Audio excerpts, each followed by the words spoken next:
ভোর 5:30।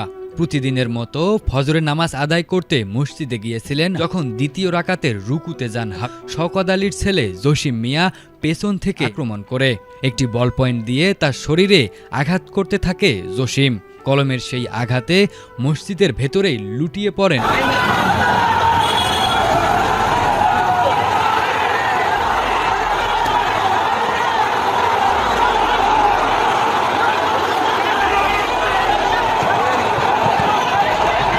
করেছে। সেই ব্যারিকেড পেরিয়ে এখন জামাতের কর্মীরা শাপলা চত্বরের মুখোমুখি অবস্থানে তারা যাচ্ছে। শাপলা চত্বরে তাদের যে সমাবেশের কথা ছিল, খুব সম্ভবত এখানে আমরা একটা স্টেজও দেখছিলাম। সেই স্টেজ করার পর মুহূর্তে পুলিশের ব্যারিকেড তারা বাধা ভেঙে তারা এখন এগিয়ে যাচ্ছে এবং শাপলা চত্বরের মুখী হচ্ছে। এই তারেক রহমানের এই অবৈধ ক্ষমতা এই জনগণ আর মেনে নেবে না। জনগণ রাস্তায় নেমেছে, আন্দোলন করে তারা নতুন ইলেকশন করে নতুন সরকার গঠন করে আবার ঘরে ফিরবে ইনশাআল্লাহ।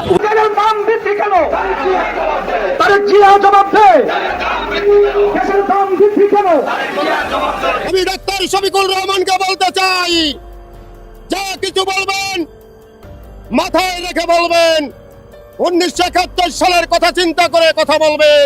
প্রিয় দর্শক, ব্রেকিং নিউজ, তাজা খবর, আপডেট টপিক আপনাদের মাঝে শেয়ার করতে যাচ্ছি। তাই না টেনে একটি লাইক করে আসুন শেষ পর্যন্ত ভিডিওটি দেখতে থাকুন।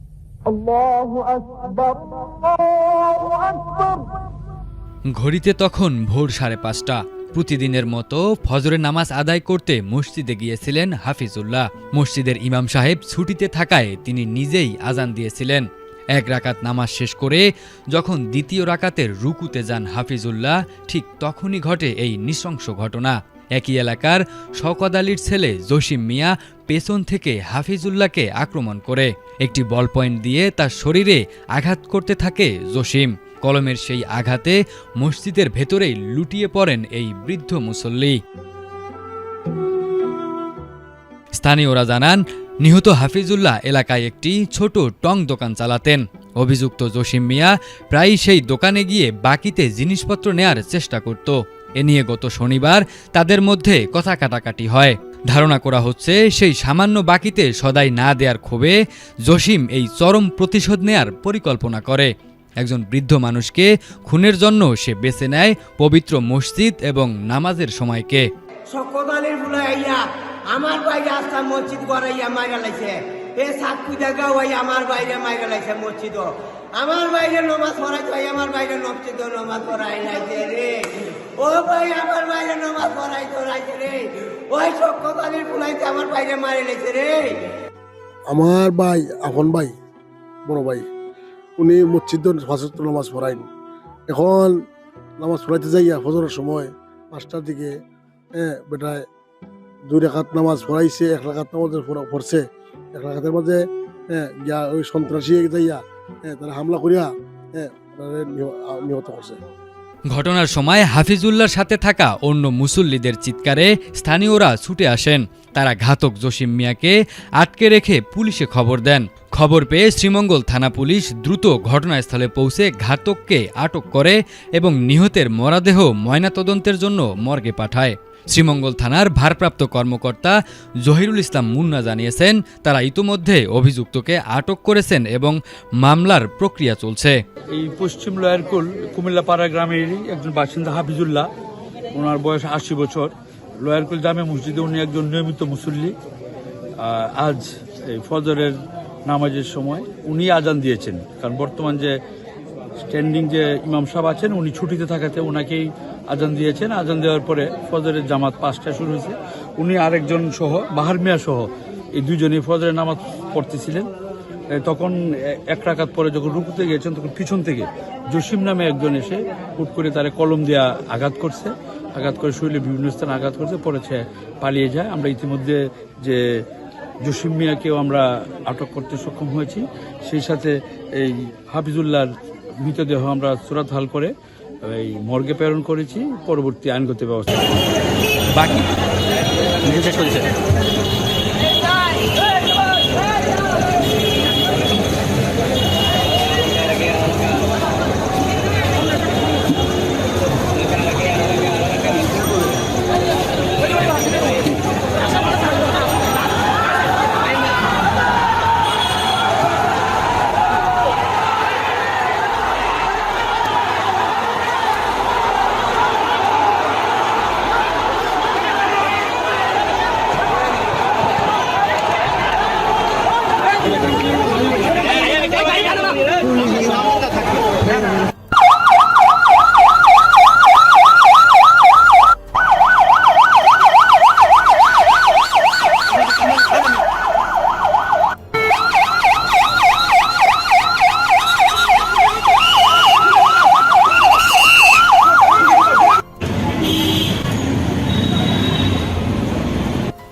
জামাতের কর্মীরা শাপলা চত্বরের মুখোমুখি অবস্থানে তারা যাচ্ছে। শাপলা চত্বরে তাদের যে সমাবেশের কথা ছিল, খুব সম্ভবত এখানে আমরা একটা স্টেজও দেখছিলাম। সেই স্টেজ করার পর মুহূর্তে পুলিশের ব্যারিকেড তারা বাধা ভেঙে তারা এখন এগিয়ে যাচ্ছে এবং শাপলা চত্বরের মুখী হচ্ছে। এখানে আমরা দেখতে পাচ্ছি যে একটা মঞ্চ কিন্তু আছে, এখানে পুলিশের ব্যারিকেড ছিল, আপনারা সকাল থেকে যারা খবর দেখেছেন সেই পুলিশের ব্যারিকেড কিন্তু এখন জামাতের কর্মীরা সরিয়ে দিচ্ছে এবং পুলিশ, আপনারা দেখতে পাচ্ছেন যে পুলিশও সরে এসছে।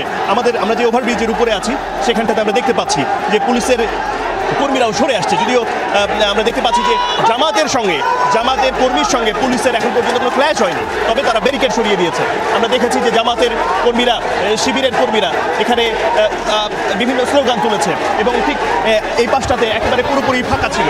কিছুক্ষণ আগে আমরা এসে দেখেছি যে শাপলা চত্বরের এপাশ থেকে হঠাৎ করে শত শত নেতাকর্মী এই দিক দিয়ে এই শাপলা চত্বরের এপাশ থেকে যে পথটা একেবারে বন্ধ ছিল, নানার পথের এই শাপলা চত্বরকে কেন্দ্র করে অনেকগুলো ব্যারিকেড ছিল, সেই ব্যারিকেড উপেক্ষা করে এখন আপনারা দেখতে পাচ্ছেন যে শাপলা চত্বরমুখী শত মানুষ। এ পাশটাতে দৈনিক বাংলার মোড়, নটরডেম কলেজ মোড়, সবখানেই শুধু মানুষের উপস্থিতি। তবে এখনো পর্যন্ত আমরা কোনো ক্ল্যাশ দেখিনি। পুলিশ ও পাশটাতে দেখতে পাচ্ছেন যে পুলিশের কর্মীরা, যে পুলিশ যারা সদস্যরা রয়েছে তারা এক পাশে রয়েছে, তাদের মতো করে তারা রয়েছে। এখনো পর্যন্ত আমরা পুলিশের সঙ্গে জামাতে ইসলামের কিংবা এই ছাত্র শিবির যারা এখানে স্লোগান তুলছেন কিংবা আন্দোলন করছেন কিংবা তাদের দুটার দিকে যে শাপলা চত্বরে যে সমাবেশ করার কথা আছে, প্রধানমন্ত্রী দেশ নায়ক তারেক রহমানকে কাছে আমি কিছু আহ্বান জানাতে চাই।